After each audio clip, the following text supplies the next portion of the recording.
It was supposed to be the happiest day of their lives, a day of laughter, applause, and pride.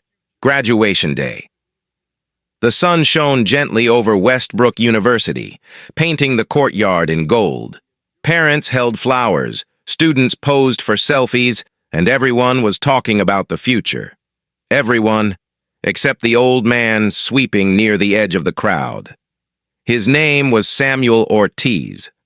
For 12 years, he had been the university's janitor, the one who came in before sunrise and left long after everyone else had gone home. Most students passed him by without even a glance. To them, he was invisible. That morning, as the speakers crackled and the dean's voice filled the courtyard, Samuel kept sweeping quietly. The sound of laughter echoed around him, bright, hopeful, young. But when he looked up, something about that joy stirred something deep in his chest, because this wasn't just another graduation day. This was the day he had been waiting for. "Hey, old man," a student joked, walking past in his cap and gown. "Try not to make too much noise, yeah? You're in all our photos." Samuel smiled faintly and stepped back, his broom pressed against his chest. "Sorry, son," he said softly. He didn't take offense. He never did, because no one knew who he really was. Up on the stage, the dean continued, "We're proud to celebrate our brightest minds today. Future engineers, doctors, leaders."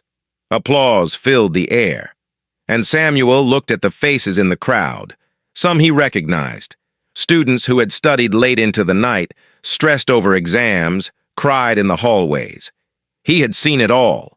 He was the silent witness to their struggles, the man who cleaned their spilled coffee, who fixed the lights they broke, who left extra paper towels when someone cried alone in the restroom. He wasn't part of their stories, but they were all part of his. "Dad!" a young woman's voice called. He turned, and there she was, Elena, his daughter. Dressed in her blue graduation gown, cap tilted slightly to one side, her eyes glistened with pride. She waved. He raised his hand, just slightly, then lowered it quickly, afraid someone would notice. He wasn't supposed to be there for her. Not like this. Not as the janitor sweeping floors while his daughter walked the stage. Still, his heart swelled with joy. All those nights he worked double shifts, skipped meals, and endured silence so she could study. It was finally worth it. The announcer called, "Elena Ortiz, Bachelor of Science in Mechanical Engineering." The crowd erupted in applause. Samuel clapped too, his hands trembling. But as Elena walked up to the stage, she searched the crowd and saw him. For a brief moment, their eyes met. Tears welled in her eyes, and she mouthed, "I love you, Dad." He smiled, proud but quiet. He didn't want attention. He never did. Then, suddenly, a voice came from behind him. "Hey, janitor!" You missed a spot. A group of students laughed, snapping photos of him. Samuel just nodded and moved his broom, pretending not to care. But deep down, something cracked. Because for 12 years he had taken it all. The jokes, the whispers, the pity. But not today. Not on her day. He leaned on the broom, eyes fixed on the stage. The microphone stood there, silver, shining, and waiting. And in that moment, something inside Samuel whispered, "It's time." The applause from the last graduate faded into the air, and a calm settled over the courtyard. The dean stepped up to the podium, smiling as the microphone squeaked softly. "Ladies and gentlemen," he began, "before we close today's ceremony, I'd like to thank the people who keep this campus alive. Those who work behind the scenes, often unseen, but never unneeded." A polite clap followed. No one really paid attention. Most students were too busy texting, fixing their caps, or checking the time. Parents were gathering their children for photos. And there, standing at the far end of the stage, broom in hand, was Samuel. He froze for a second. This was his cue, the one he had been thinking about for weeks. He had asked permission quietly a few days earlier, not to be honored, not to be applauded, but just to say a few words as a father. But the dean had forgotten. And now, as everyone began to pack up, Samuel realized his chance was slipping away. He looked toward the crowd, at the rows of black gowns and bright smiles, and then at Elena. She was laughing with her friends, her diploma held close to her chest. She looked so happy. He could leave now. He could let the moment end quietly, go back to sweeping floors, pretend none of this mattered. But something inside him whispered again. No, not today. He stepped closer to the stage, his old shoes scuffing against the marble. A few students noticed and whispered, What's the janitor doing? Maybe he's lost? Bro, is he trying to get on stage? Their laughter rose, small but sharp. Samuel took a deep breath and kept walking. Each step felt heavier, but his resolve grew stronger. When he reached the side stairs, one of the event coordinators, a young volunteer, stopped him. Sir, sorry, you can't be up here right now. We're clearing the area. Samuel looked at her kindly. I know, dear, but I just need 1 minute. Who gave you permission? He hesitated. No one. Yet. The girl frowned, unsure. Behind them, some of the graduates began filming with their phones. The whispers spread like ripples. What's he doing? Is this a joke? Man, this is awkward. Samuel swallowed hard. He looked down at his trembling hands. The same hands that had scrubbed these floors, cleaned these halls, and built a life from nothing. He thought of Elena, who had stayed up late every night, studying until her eyes ached. He thought of the nights he'd sat outside her room, counting pennies to make sure her tuition was paid. He thought of every time someone laughed at his accent, his uniform, his silence, and suddenly, all the shame he'd carried melted away. He straightened his back, lifted his head, and said quietly, I belong here too. The coordinator blinked. Sir? He nodded. You heard me. I belong here. Then, without waiting for another word, he walked up the final steps and stood beside the microphone. The crowd fell silent. Hundreds of faces turned toward him, confused, curious, and some amused. The dean looked startled. Excuse me, sir, can I help you? Samuel smiled politely. Yes, sir. I believe I have something to say before this ceremony ends. The dean opened his mouth, about to object, but something in Samuel's eyes stopped him. That look, it wasn't defiant. It was peaceful, resolute. And so, with a slow nod, the dean stepped back. Samuel reached for the microphone. His fingers brushed the metal. For a moment, the world went quiet. The breeze, the birds, even the whispers seemed to hold their breath. He looked at Elena again. Her eyes widened, and tears instantly filled them. Her dad and the janitor everyone ignored was standing on the graduation stage, and then he spoke. The microphone trembled slightly in Samuel's hand. You could hear the breeze brushing through the flags, the faint buzz of a phone camera recording, and then silence. Every eye was on him. He cleared his throat, the sound cracking through the stillness. I know this is unexpected, he began softly, his voice warm but unsteady. Most of you don't know me, and that's all right. You weren't supposed to. A few people chuckled awkwardly. Samuel smiled faintly. For 12 years I've cleaned these halls. Every classroom, every lab, every hallway you've walked through, I've been there. Sweeping, mopping, fixing what's broken. The crowd shifted.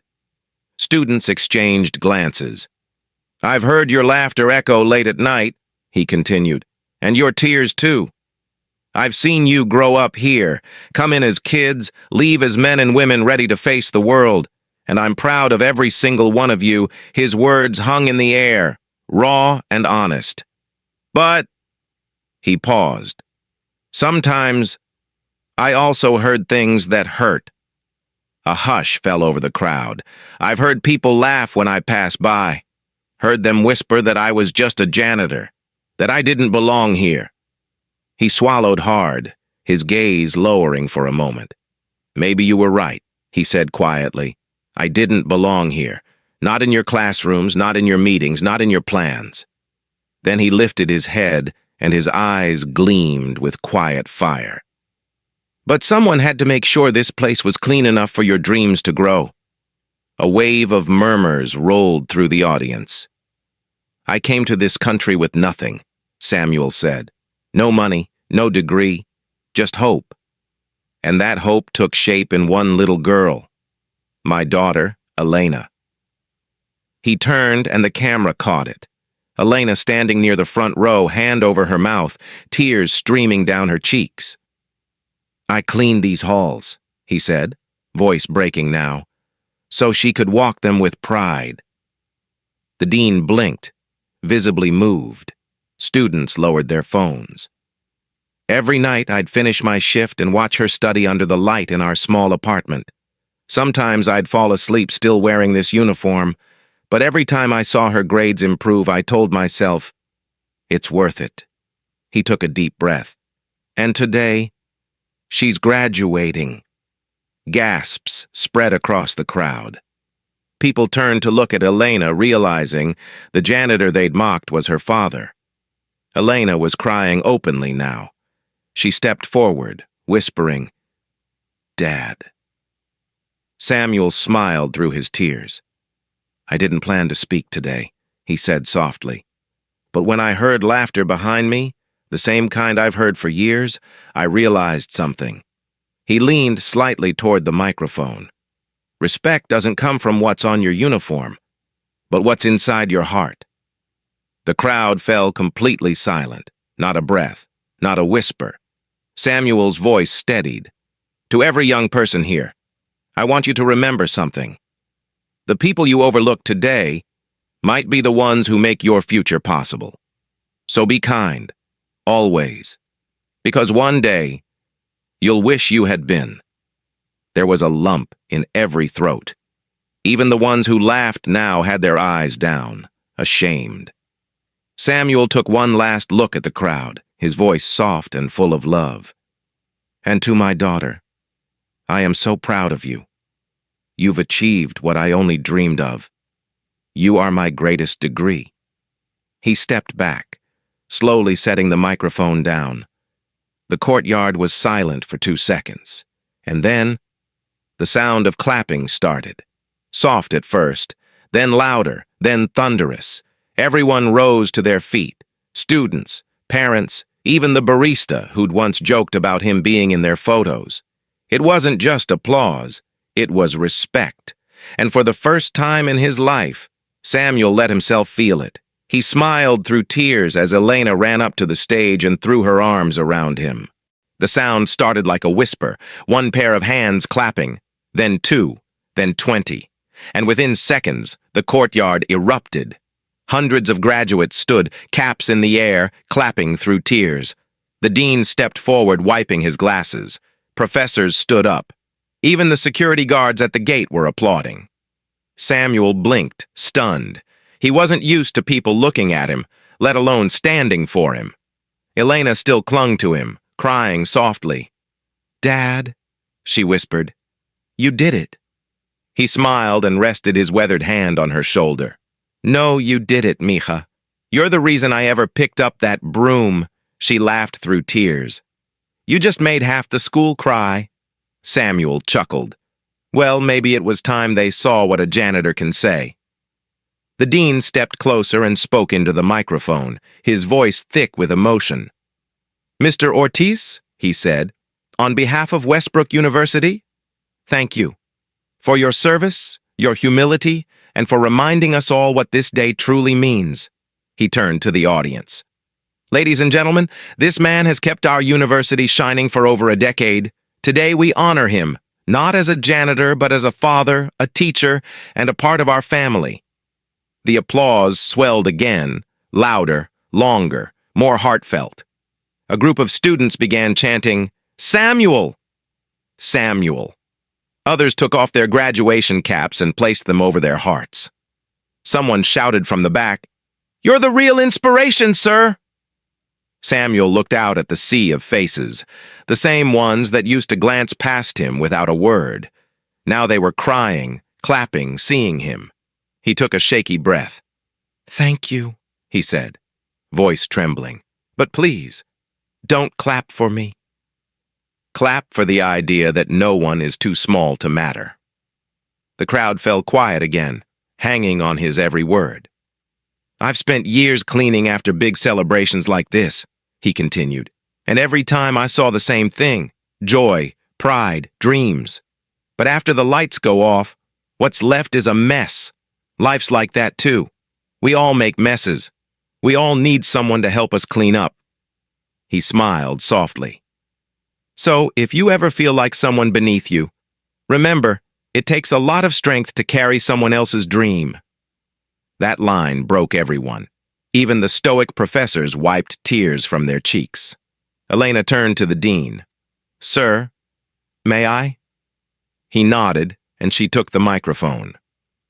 "My dad never wanted recognition," she said, voice quivering. "He just wanted me to have a chance. And today, I want to give him something he never got." She reached into her pocket and pulled out her graduation stole, the blue and gold sash that symbolized 4 years of study. Then, gently, she draped it over her father's shoulders. The crowd gasped. Cameras flashed. The dean stepped forward again and said, "Mr. Ortiz, in my career I've handed out hundreds of diplomas, but none as meaningful as this." He reached behind the podium, pulled out a spare diploma case, and handed it to Samuel. Inside was a single line handwritten by the dean himself. "For a lifetime of lessons taught without a classroom." Samuel's lips parted, but no words came out. He could only whisper, "Gracias." The audience cheered again. Some shouted, "We love you, Mr. Ortiz." Others simply stood still, holding back tears. For the first time in his life, Samuel didn't feel invisible. He felt seen, heard, respected. Elena leaned in and whispered, "Come on, Dad. Let's go home." He smiled. "Just 1 minute, sweetheart. I want to look at this place one last time." He turned slowly, scanning the courtyard, the banners, the chairs, the sunlight bouncing off the windows. The same university that once saw him as background now honored him as its heart. The sun had started to sink behind the university's old stone buildings, turning the sky a soft gold. The courtyard was almost empty now. The laughter, the music, the flash of cameras, all had faded. But one figure still stood near the stage. Samuel Ortiz. He was holding the broom in one hand and the diploma case in the other. The blue and gold sash still rested around his shoulders, catching the last bit of sunlight. He looked around slowly, breathing it all in. The scent of the grass, the echo of cheers, the ghosts of 1,000 students who had walked those paths before. Elena came up beside him. "You okay, Dad?" He nodded. "Better than okay." She smiled. "You know you went viral already, right?" He blinked. "Viral?" She laughed softly. "Someone posted your speech. It's everywhere. People are calling you the janitor who taught the class of hope." Samuel chuckled, shaking his head. "Mija, the world moves fast. Tomorrow, they'll forget." But she took his hand. "No, Dad, they won't. Not this time." Just then, a group of students approached, the same boys who had mocked him earlier in the day. They weren't laughing now. One of them, a tall kid with freckles, held out his hand. "Sir, I'm sorry for what I said before." You didn't deserve that. Samuel looked at him, saw the sincerity in his eyes, and smiled. "Thank you, son. That means a lot." The boy nodded, then added quietly, "You made me call my mom. Told her I love her. Haven't done that in a while." Samuel's eyes softened. "Good. Do it often. Parents don't stay forever. They shook hands, and the group left, humbled, changed. Elena turned to her father, smiling through tears. "You see, you didn't just clean the campus today, you cleaned hearts." Samuel laughed gently. "Maybe that's all I was ever meant to do." They began walking toward the gate. The setting sun stretched their shadows long across the bricks, side by side, father and daughter. As they passed the maintenance shed, Samuel stopped. He hung his old broom on the wall hook, exactly where it had always been. But this time, he didn't pick up another. Instead, he looked at Elena. "Think they'll be all right without me?" She smiled. "Dad, they'll never forget you." He nodded, eyes glistening. Then it was all worth it. A soft breeze moved through the trees. The flags rustled. Somewhere in the distance, the dean's voice carried faintly, giving one last tour to visiting parents, proudly retelling the story of the janitor who spoke at graduation. And over the next few weeks, the story didn't fade away. Clips of Samuel's speech spread across social media, millions of views. News anchors replayed his words. Respect doesn't come from what's on your uniform, but what's inside your heart. Students wrote essays about him. Professors quoted him in lectures. And every year after that, during the graduation ceremony, one new tradition began. Before the first diploma was handed out, a custodian or cafeteria worker was invited on stage to be thanked by name. They called it the Ortiz moment. As for Samuel, he retired quietly that summer. He spent his days tending to his garden, reading old library books, and helping Elena set up her new engineering firm. Sometimes he'd walk past the university gates just to see the students laughing, running, dreaming, and he'd smile, because he knew dreams don't only belong to those who wear caps and gowns. They belong to anyone brave enough to work, love, and believe. That night, as he sat on the porch with Elena, he looked up at the stars and whispered, "You did it, mija." She leaned her head on his shoulder. "No, Dad. We did it." The wind carried their laughter into the night. Quiet, proud, eternal. And somewhere in that breeze, if you listened closely, you could almost hear a voice saying, "No one is ever too small to matter."